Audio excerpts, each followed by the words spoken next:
Thank you, Mr. Speaker. I move Amendment 270. It has been moved and seconded that Amendment 270 be adopted. Remarks, the good member from the 31st Legislative District, Representative Stokesbary. Thank you, Mr. Speaker. This striking amendment would move the bill back to be much closer to the spirit with which I think the bill was introduced and much closer to the version that passed the Education Committee on a unanimous vote.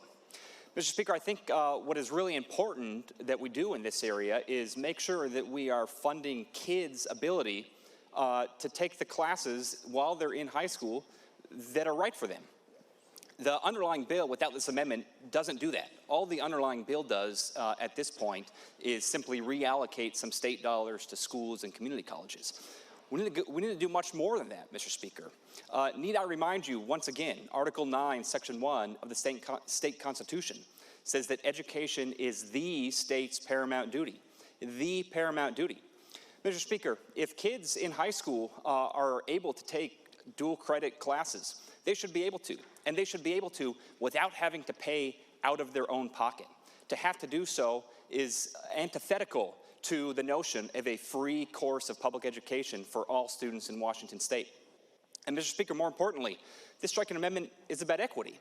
It's about income equity, because it would make sure that kids on free and reduced lunch who need the help the most are able to have their course fees covered and not have academic opportunities foreclosed to them because their parents can't afford to pay these extra fees. It's also about racial equity, Mr. Speaker, because we know for a fact that there are a number of racial minority groups that are underrepresented in these academically accelerated environments. And this will help make sure that all those kids have those course fees covered so we can have more kids enrolled in those classes.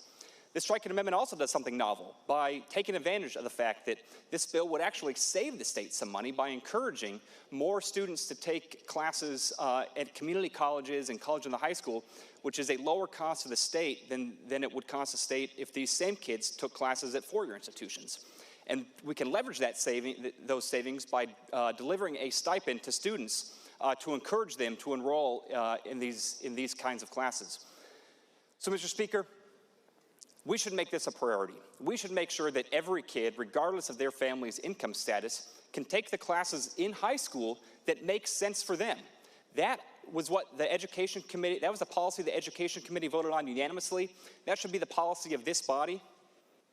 Please adopt this striker, Mr. Speaker.